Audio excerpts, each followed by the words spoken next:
Saya sudah bersama dengan Yang Lek di sini. Nah ini menarik Yang Lek, karena pada saat kita ngundang bintang tamu, pada gue ngundang bintang tamu, lu itu kan dari tim kita masukin promo. Oke. Bahwa we gonna have Yang Lek in the show. Oke. Now, the problem is pada saat kita promo itu ternyata banyak fans lu, tapi banyak juga yang nggak suka. Oke. Ya, jadi yang bilang ngapain diundang, nggak perlu diundang, dia bukannya nggak mau di TV. Pokoknya Oh, banyak kayak gitu. gitu. Terus. Ya, nah, why? Gue bingung nih ya. Akhir-akhir ini gue terus riset keresahan gue ini nih. Soal sebenarnya lumayan berat nih bahasannya nih. Indonesia itu siap nggak sih sama eranya internet? Ke situ dulu awalnya, karena sekarang udah bukan kritik ataupun saran yang membangun lagi. Tapi hujatan gitu. Udah tingkat yang membenci dan membuli dengan kesenangan hati. Jadi mereka tuh kayak, menurut gue nih ya, gue sih harus ngobrol sama orang yang punya psikologi mungkin. Karena media sosial itu adalah sosial gitu loh. Berarti dulu kan sosial kan secara langsung. Sosial dulu berjumpa, Ya, penyakit sosial dulu beda. Setelah sosial media, timbul penyakit sosial lagi yang baru lewat internet. Karena udah nggak wajar, gue ngeriset ada YouTuber bocah, ini keresahan gue juga. Namanya Yosafat. Gue sedih gitu sama Indonesia dalam artian it's okay lo hate gue terserah, gue udah dewasa. Iya, gue pernah dengar, katanya dia dikata-katain habis-habisan. Yes, itu gue bingung alasan ini orang apa. Kenapa? Karena si Yosafat cuma bikin, dia mungkin terinspirasi sama YouTuber. Dan dia pengen bikin video YouTube di umurnya yang 10-11 tahun.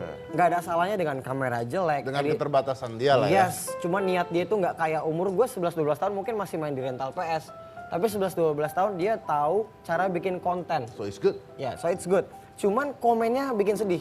Okay. Banyak kata-kata kasar, alat kelamin. Itu masuk semua ke sana? Masuk semua, gue bacanya, men, berhenti aja jadi YouTuber, lo gak cocok, rumah lo miskin, edit lo jelek. Salahnya ini anak apa ya? Paham gak maksudnya? Sampai dibilang miskin? Miskin, rumahnya jelek, lo berhenti aja jadi YouTuber segala macam. Ini anak 11-12 tahun dan he want start something kayak nanti mungkin bisa jadi bigger. Who knows? Ya who knows, karena kalau lo sering lakukan kayak gitu, ada berapa banyak potensi artis yang hebat nanti. Yang lu blok, atau belum potensi content creator yang lo patahin dari kecil. Nah ini penyakit baru, jadi gue gak kaget ketika apapun yang gue lakuin, even bad or good, mereka bakal reaksinya gila. Jadi gue santai banget, karena ini udah mengglobal. Oke, but is that good for you if there is controversy? Kalau soal kontroversi sih sebenarnya apa yang gue lakuin itu sebenarnya semua sama dan sederhana dan sangat simple. Cuman bedanya sekarang kayak media selalu menyorot. Contoh, gue pernah taruhan rokok sama driver gue waktu lagi promo single gue yang Slow di Bandung. Itu kayak sesuatu yang simple gitu, itu kan kita taruhan seru-seruan gitu loh, Indonesia lawan apa, kita taruhan yuk yang menang traktirin kita rokok gitu loh, traktirin rokok. Gue ngupload di Instagram segala macam, masuk beritanya seorang Alex cuman taruhan rokok. Itu kan sebenarnya hal simpel yang gue nggak perlu diliput media dan nggak perlu diangkat. Gitu. Dan kalau dengan Iwa? Kalau Iwa itu different case, itu adalah statement gue secara personal yang harusnya disampaikan personal dan harusnya itu di dapur.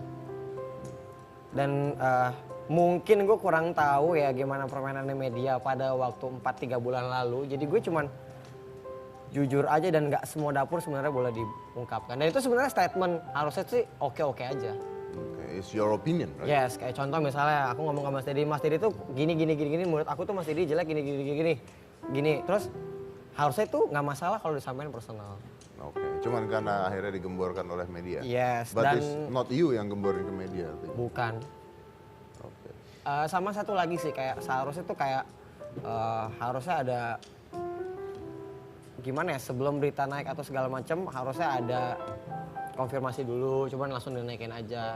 It's okay, I know the media wants the traffic gitu loh.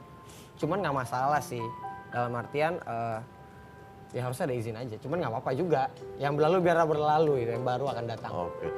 Itu gue ngeliat ada wajahnya Ahok di tangan lu. Iya betul. Can you show it to the camera? Masih luka sih, masih 4-3 hari lalu Pak Ahok. Ini tato permanen by the way. Iya. Merinding nih, mau nangis nih. Why? Karena gimana ya? ngelihat sosoknya dia itu satu orang yang melawan arus. Kayak kenapa sih pada benci dia banget? Karena nggak tahu nih, mungkin gue so tahu kali ya. Gue tahu dia dipenjarain di penjara yang tempat isinya orang-orang yang dipenjarin sama dia. Terus kayak gue sedih banget. Kenapa gue mau stand out setelah pemilu? Karena gue nggak mau banget dikait-kaitin followers gue untuk gue track untuk pilih Pak Ahok segala macam. Gue nggak mau. Gue pengennya bersih banget karir musik aja. Jadi setelah selesai pemilu kayak gue udah nggak kuat dan nggak tahan, gue harus stand out. Maksudnya gue harus keluarin, ya kan kebebasan gue juga gitu loh. Mas Didi bersuara, mungkin bisa lewat lagu, bisa lewat karya. Ini tato ini karya juga gitu loh. Bisa lewat Twitter, suara itu pun bagian dari karya. Dan itu adalah ekspresi lu terhadap seorang tokoh yang bernama Ahok. Iya, karena menurut gue gini, seumur gue hidup gitu loh, 25 tahun nih, belum pernah gue ngelihat politisi ketangkep, penjara, orang-orang nangis. Gue juga termasuk nangis. 25 tahun gue hidup di Indonesia, di Bumi Pertiwi, gue gak pernah ngelihat ada sesosok politisi yang punya fans. Mengguncang dunia gitu ya? Yes, dan dia mengguncang dunia gitu. Ini udah another level, dan kenapa gue, mungkin kalau gue Mas Didi hidup di zamannya Pak Soekarno, gue bakal mengidolakan Pak Soekarno. Ya. Cuman gue let's be real aja, gue hidupnya di eranya si Pak Ahok. Dan gue yang ngefansnya sama Pak Ahok, simple. Udah dengar berita terakhirnya batal naik banding? Iya, udah tahu. Dan gue rasa sih kebijakan yang ya udahlah, dia rasa mungkin udah capek kali ya, dia mungkin ya udah, let's be gentle 2 tahun. Habis itu mungkin dia mau start hidup baru atau balik lagi ke menjadi patriot sesuai dengan wawancara dia sebelumnya. Gue tunggu banget. Gitu. But you basically gonna support him? Oh pasti, apapun yang dia buat, mau dia berhenti di politik, mau enggak, bakal support dan ngefans. Karena gue tahu dia punya integritas gitu. Jadi apa yang diomongin semuanya benar dia lakuin. That's why itu alasan besarnya kenapa gue tato Pak Ahok, kenapa permanen. Karena satu, sosok yang gue idolain banget di era sekarang. Gak pernah gue ngidolain politisi, gak pernah seumur umur. Baru ini. Gitu. Yang Lek, tadi sebelum kita bicara Ahok, kita ngobrol tentang Yosefat. Oke. Si anak kecil YouTuber tersebut yang dibully begitu banyak orang, dibilang miskin, rumah lu jelek dan sebagainya. Tapi kita lari ke sebuah pendapat bahwa dia itu adalah seseorang yang mau berusaha, ya kan? Yes. Apapun itu, ya memang orang usaha pasti banyak kekurangannya. Betul. But is that true kalau lu sendiri sebagai, what do I call you? Penyanyi, rapper? What? Rapper, bukan Oke. penyanyi. Tapi Sebagai- bukan rapper juga sih, Mas. Entrepreneur aja lah. Oke, entertainer Tukang lah ya. dagang. Ya, Entertainer. tukang dagang lah. Sebagai seorang entertainer Ya. sekarang yang dikenal orang, is that true kalau lu dulu juga susah?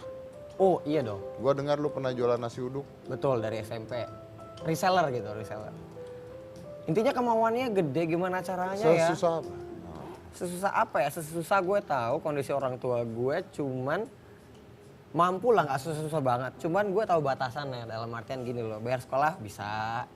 Cuman gue nggak bisa minta sesuatu yang gue pengen. Jadi kan ada kebutuhan, ada keinginan. Keinginan gue pengen banget gimana caranya beli sendiri. Dari SMP udah kelatih tuh mentalnya. Simpel, cuma beli dompet, beli gesper, gitu-gitu aja. Beli topi yang harganya 20.000. Caranya harus jual nasi uduk, dalam artian bukan bikin nasi uduk, kayak gue pertama makan nasi uduk. Enak nih. Enak, nitip dong. Satu nasi uduk 1.500 ya, apa 2.000 gue lupa. Upah gue jalan, silakan nggak apa-apa. Yang beli 8 orang, dapat 16.000. SMP dulu lumayan banget Mas. 2 hari 3 hari dapat 16.000. Kadang-kadang besok nggak ada, besok ada lagi. Dibikin santai gitu loh, nggak yang nyari duit banget. Cuman mental memenuhi keinginannya terlatih dari SMP. Oke. Dan yang membuat lu mau jadi seorang rapper? Mungkin satu kali ya, karena gue nggak bisa nyanyi. Itu, dan kedua memang gue nggak percaya sama kebetulan sih ya. Gue percaya itu sama destiny, dan gue tau gue ditakdirin memang untuk bergerak di dunia ini nih, atau memang mungkin gue punya kapasitas, mungkin Tuhan percayain gue gimana caranya gue nanti dapat tanggung jawab, dan gue bisa tanggung jawab ini sekarang, yang gue sadar sekarang harus mulai gue ambil gitu, dalam hal bersuara dan kasih influence ke orang-orang gitu. Mungkin disadarkannya sekarang. lu sempet jadi heboh ketika duet sama Awkarin. Oke. Nah, sebelum lu duet sama Awkarin, apakah lu udah punya karya di sebelumnya? Oh udah, sama Awkarin itu sebenarnya sebelum sama Awkarin ya, udah ada album indie, fanbase gue udah lumayan, gue udah manggung ke banyak ke Tual, pernah ke Medan, pernah ke Jogja sebelum sama Awkarin. Di indie gue udah lumayan. Habis itu ada tracknya yang namanya GGS yang lumayan viral juga. Dan waktu gue ngambil langkah Awkarin itu temen gue banyak yang gak setuju. Gue gak setujunya kenapa? Karena yang gue lihat dari Awkarin itu sebenarnya balik lagi ke ketidakadilan di Indonesia lagi menurut gue. Karena setelah gue ngobrol personal sama dia kenapa sih bisa viral? Lu orang ABG, putus eranya sekarang, mau curhat di vlog, di-upload di vlog, viral. Salah dia nggak? Nggak salah dia. Terus memang salah dan jangan ditiru, dia ngomongnya kasar.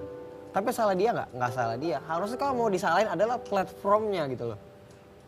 Kalau lo memang nggak siap untuk kebebasan bersuara atau berpendapat lah, harusnya platform itu nggak boleh ada di sini. Sosial medianya. Karena harusnya ada aplikasi yang khusus untuk Indonesia yang nggak boleh ngomong kasar. Jangan salahin personnya gitu loh. Jangan salahin Awkarinnya ataupun siapapun lagi berikutnya.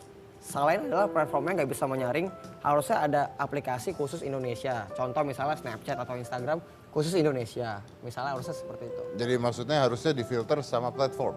Iya, lu jangan orangnya dong. Karena orang, dia bilang gini ngomong kotor gitu, itu haknya dia gitu loh. Instagramnya dia, salah nggak? Nggak salah dia juga. Secara manner, ya dia salah. Secara manner dia tidak sopan? Yes. Oke. Tapi secara kebebasan berpendapatnya dia nggak salah. Orang sosial medianya bolehin kok. But the funny thing is, yang lucu adalah begini, kalau Anda bilang Anda nggak suka dengan Awkarin atau siapa gitu. Gini, buat saya sendiri, saya tidak sukanya karena kalau lu ngomong kasar, ngomong kotor, dilihat sama anak-anak dan sebagainya, anak-anak bisa niru. Yes, betul. But then again, balik lagi, anak gua nggak nonton tuh tapi begituan. Iya, betul. Anak gua nggak pernah nonton gituan Setuju. juga gitu ya. So it's basically makanya harus ada bimbingan orang tua, But the problem is, kalau Anda memang nggak suka dengan orang siapapun itu, anggaplah Awkarin, anggaplah yang misalnya dia ngomong apa gitu ya. Lalu kenapa Anda tonton? Terus jadi viral gitu loh. Loh, sekarang kalau orang ngomong kasar di internet ya, itu jadi viral loh. Jadi saya kalau mau terkenal, saya gitu aja ya, lebih gampang terkenal. Iya, betul, betul banget. Jadi if you don't like someone, don't follow it. Don't watch it, don't spread it. Gitu. You don't like it ya, dengan cara lu nge-spread ya akhirnya orangnya makin tambah sukses kan. Iya, betul. Dengan cara seperti itu gitu. Tapi yang Lex sendiri sebenarnya what kind of person are you? Aduh, gimana ya? Gue sih ya karena berangkatnya dari bawah. Teman-teman inner circle gue yang tahu gue gimana. Ada orang yang ngomong katanya lu nggak mau di TV. Bukan nggak mau, itu bukan lirik gue juga. Dalam artian tuh gini, kenapa gue ngomong, oke gue bahas di sini aja. Kenapa di lirik itu YouTuber ngomong YouTube lebih dari TV. Suaranya jovial kayak gitu. Kenapa seperti itu sih? Karena itu suara kita dari seorang creator. Gak semua orang bisa masuk TV. Dan masuk TV gak semua orang bisa free. Nah, gue waktu sebagai musisi indie, itu keresahan yang kita bikin, kita alamin. Jadi pas gue bikin lagu, apa yang mau gue suarain itu keresahan gue. Jadi gini, kalau kita bikin lagu, gimana cara masukin TV? Gak bisa, gue siapa? Gue belum artis label, so gue masukin dari YouTube. Make sense. Ya, jadinya itu suara kita dan lucunya ketika... And it's your right to say that. Ya, betul banget. Dan contoh misalnya, kita ngomong A jelek gitu. Gak semuanya A jelek. Jadi tapi itu kan gak bisa dideskripsiin lewat satu lirik lagu atau satu lagu doang gitu. Ya tapi ya biarin aja. Netizen mau bertambah apa silahkan. Intinya suara itu yang suara disuarain setahun lalu. Banyak gak terus selebriti atau teman-teman yang ada di TV yang dan they become hate you? Enggak sih. Karena kalau kita ngomongin riset lagi, kita ngomong YouTube lebih dari TV, boom dengan bercandaan seperti itu dan kok mau masuk TV? Di US gitu loh, udah ada researchnya 80% ke YouTube, 60% Netflix. Dan kita berani jujur mungkin yang hidup di 5 kota besar di Indonesia, Jabodetabek, Surabaya, Bandung, Medan, yang internet koneksinya kencang, gue berani garanti anak mudanya udah jarang yang nonton TV. Ada marketnya tersendiri. Dan gue suarain itu, suara dari market gue. Gue yakin banget.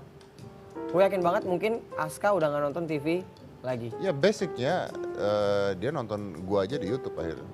Karena hitam putih pun ada di YouTube. That's it. Kenapa? Karena sekarang udah nonton TV itu udah on demand gitu loh. Zaman dulu gue harus tuh masih kecil, hari Minggu nonton, nungguin acara TV Dragon Ball gitu, wih nungguin gitu, kartun gitu, senang banget pagi-pagi. Sekarang dengan kesibukan kita semua yang kuliah-kuliah, ngerjain tugas-tugas, gue mau nonton TV, acara musik, sesuatu acara musik, artis yang gue suka, nanti aja lah, pulang kuliah aja lah, nonton udah ada. Mungkin fans gue yang nggak bisa nonton sekarang, dia bakal nonton nanti udah ada recordingnya di YouTube. Dan luar biasanya, ini kita ngomong 15 menit udah ada di YouTube. Nah, that's it gitu loh. Itu yang maksudnya lebih dari TV-nya, bukan berarti yang nggak semuanya yang ada di YouTube itu melebihi TV gitu loh. Kenapa sih kita sebagai content creator itu punya interaksi di YouTube? Kita bisa suggest ke penonton, subscriber kita, lo mau bikin apa nih kontennya? Lo request apa? Kita bisa baca, kita bisa bikin. So basically you now have new platform to be more interactive dengan penonton lu. Yes, dan betul. Is freedom lu Dia nggak dan perlu- bebas. dan bebas ya. Ya. And that's why orang-orang seperti Yosefat dan sebagainya harusnya didukung, right? Harusnya didukung. Harusnya didukung Ya. dan harusnya bisa berkolaborasi yang baik, mau TV, mau YouTube, mau everything is I think it can be good gitu ya. Ya, betul. Oke, saya break dulu, kita akan kembali lagi setelah satu ini. Jangan mana-mana, tetap di Hitam Putih.